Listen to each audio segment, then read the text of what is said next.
भक्तों हरे कृष्णा। भक्तों आज हम सब श्रीमद् भगवद गीता यथारूप अध्याय 10 भगवान का ऐश्वर्य श्लोक नंबर भक्तों 3 पढ़ेंगे। उससे पहले हम सब भगवान की मंगलाचरण स्तुति करेंगे।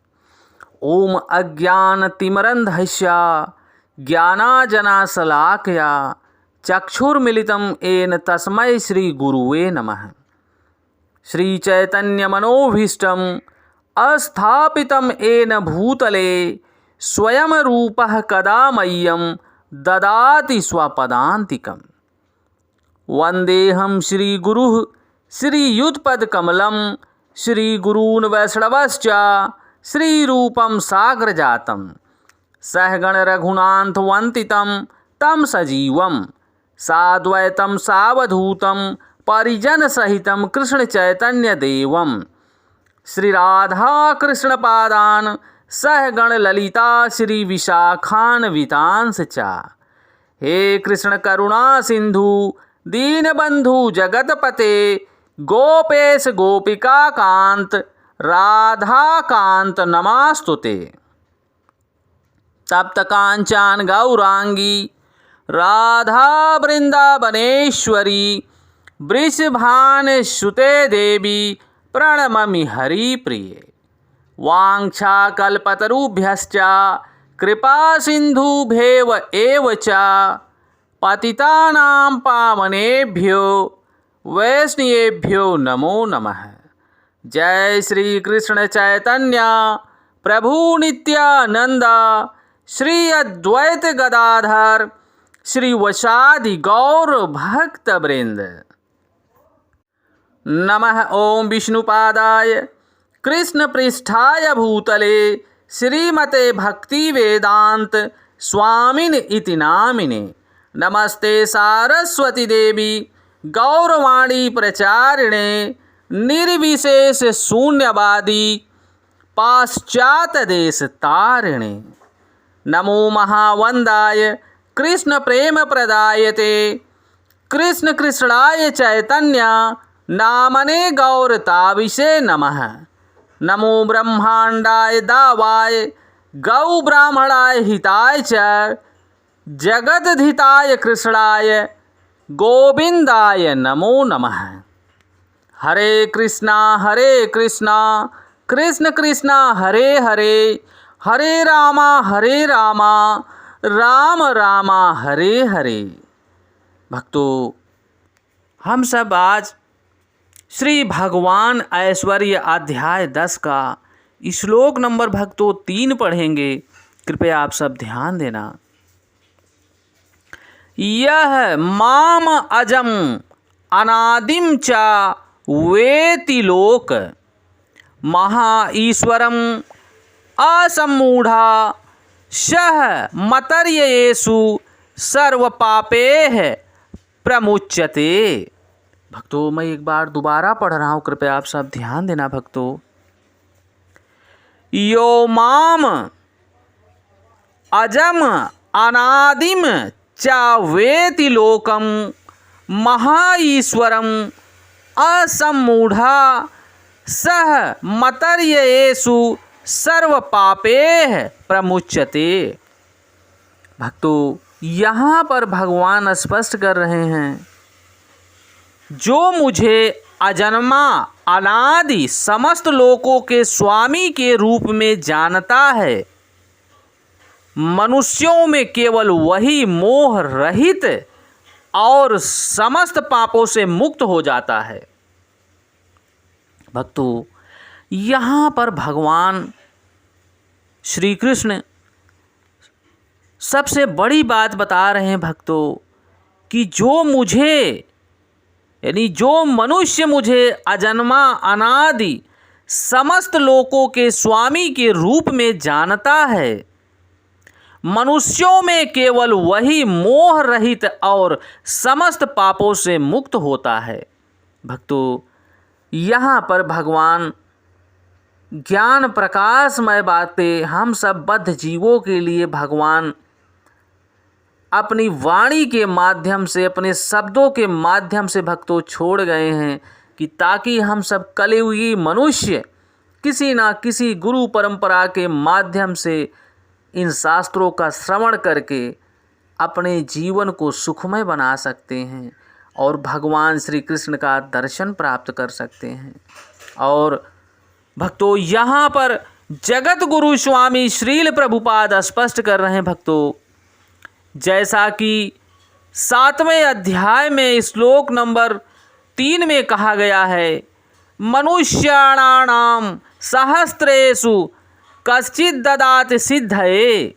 जो लोग आत्म साक्षात्कार के पद तक उठने के लिए प्रयत्नशील होते हैं वे सामान्य व्यक्ति नहीं हैं।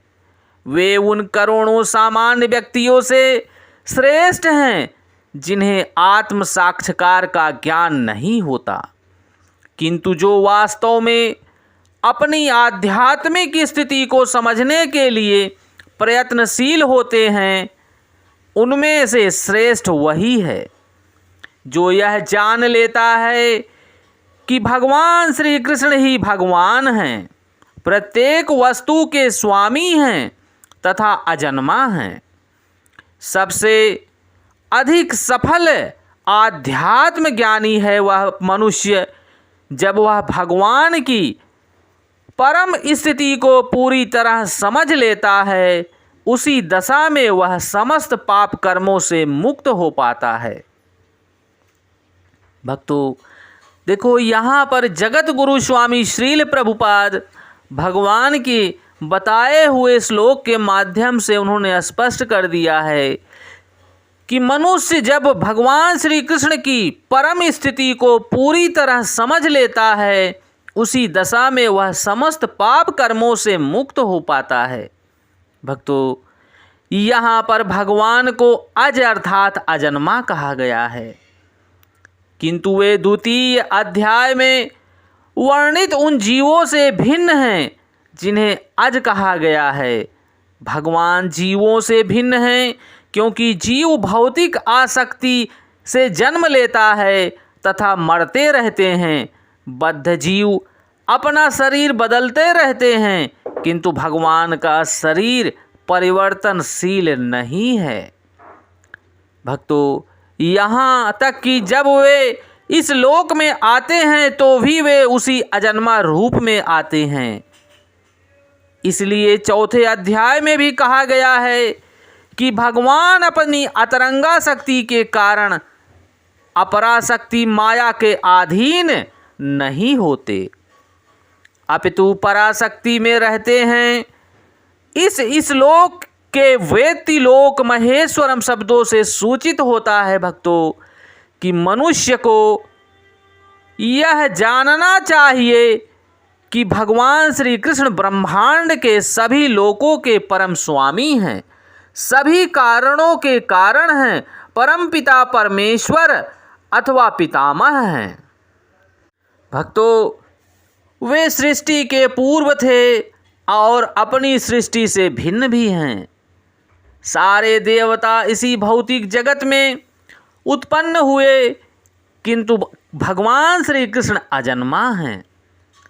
फलतः वे ब्रह्मा तथा शिव जी जैसे बड़े बड़े देवताओं से भी भिन्न हैं, और चूंकि वे ब्रह्मा शिव तथा अन्य समस्त देवताओं के सृष्टा हैं, यानी भक्तों भगवान शिव तथा ब्रह्मा जैसे बड़े बड़े देवताओं के भी वह पितामह हैं, अतः वे समस्त लोकों के परम पुरुष हैं। अतएव भगवान श्री कृष्ण उस हर वस्तु से अलग हैं जिसकी सृष्टि हुई है, और जो उन्हें इस रूप में जान लेता है वह तुरंत ही सारे पाप कर्मों से मुक्त हो जाता है। परमपिता परमेश्वर का ज्ञान प्राप्त करने के लिए मनुष्य को समस्त पाप कर्मों से मुक्त होना चाहिए। जैसा कि भगवत गीता में कहा गया है कि उन्हें केवल भक्ति के द्वारा ही जाना जा सकता है और कोई अन्य साधन नहीं है। भक्तों मनुष्य को चाहिए कि भगवान श्री कृष्ण को सामान्य मनुष्य रूप में ना समझें। जैसा कि पहले कहा जा चुका है कि केवल मूर्ख यानी मूढ़ा व्यक्ति भक्तों, जो मूर्ख व्यक्ति है उन्हें मनुष्य मानता है। इसे यहाँ भिन्न प्रकार से कहा गया है कि जो व्यक्ति मूर्ख नहीं है, जो भगवान के स्वरूप को ठीक से समझ सकता है, वह समस्त पाप कर्मों से मुक्त हो जाता है। यदि भगवान श्री कृष्ण देवकी के पुत्र रूप में विख्यात हैं, तो फिर भी वे अजन्मा कैसे हो सकते हैं? क्या इसकी व्याख्या श्रीमद् भगवत गीता में या श्रीमद् भागवत में की गई है? जब देवकी तथा वसुदेव के समक्ष भगवान प्रकट हुए तो वे सामान्य शिशु की तरह नहीं जन्मे। वे अपनी आदि रूप में प्रकट हुए और फिर एक सामान्य शिशु में परिणत हो गए। भगवान श्री कृष्ण की अध्यक्षता में जो भी कर्म किया जाता है वह दिव्य है भक्तों। वह शुभ या अशुभ फलों से दूषित नहीं होता। इस जगत में शुभ या अशुभ वस्तुओं का बोध बहुत कुछ मनोधर्म है, क्योंकि इस भौतिक जगत में कुछ भी शुभ नहीं है भक्तों। प्रत्येक वस्तु अशुभ है, क्योंकि प्रकृति स्वयं ही अशुभ है। हम इसे शुभ मानने की कल्पना मात्र कर सकते हैं। वास्तविक मंगल तो पूर्ण भक्ति है और सेवा भाव से युक्त कृष्ण भावना अमृत पर ही निर्भर करता है। अतः यदि हम तनिक भी चाहते हैं कि हमारे कर्म शुभ हों, तो हमें परमपिता परमेश्वर की आज्ञा से कर्म करना होगा।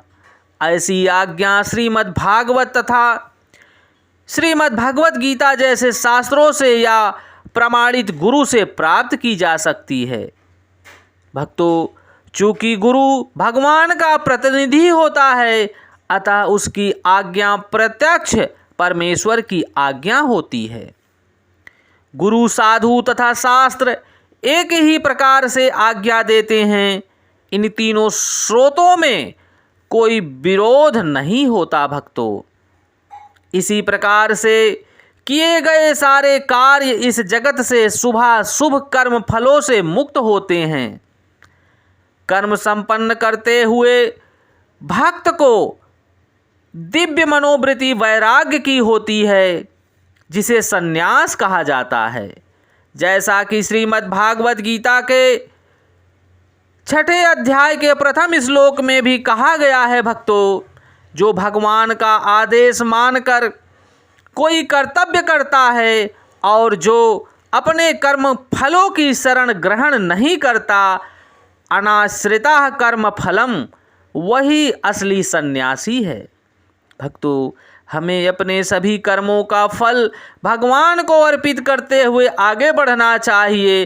अनाश्रिता कर्म फलम, वही असली सन्यासी है भक्तों। जो भगवान के निर्देश के अनुसार कर्म करता है, वास्तव में सन्यासी तथा योगी वही मनुष्य है। केवल सन्यासी तथा छद्म योगी के वेश में रहने वाला व्यक्ति नहीं हो सकता। सन्यासी तो वो व्यक्ति है जो आत्मपरायण है, भगवान के नाम को स्मरण करते हुए प्रत्येक कर्म करता है और उस प्रत्येक कर्म को भगवान को अर्पित करता है। हरे कृष्ण कृष्ण कृष्ण हरे हरे, हरे राम राम राम हरे हरे, हरे कृष्ण कृष्ण कृष्ण हरे हरे, हरे राम राम राम हरे हरे। भक्तों, भगवान ने पहले ही यहाँ स्पष्ट कर दिए हैं भक्तों कि जो मनुष्य मुझे अजन्मा अनादि समस्त लोकों के स्वामी के रूप में जानता है, वह मनुष्य केवल मोह रहित और समस्त पापों से मुक्त हो जाता है। भक्तों, ये भगवान की भगवत वाणी है।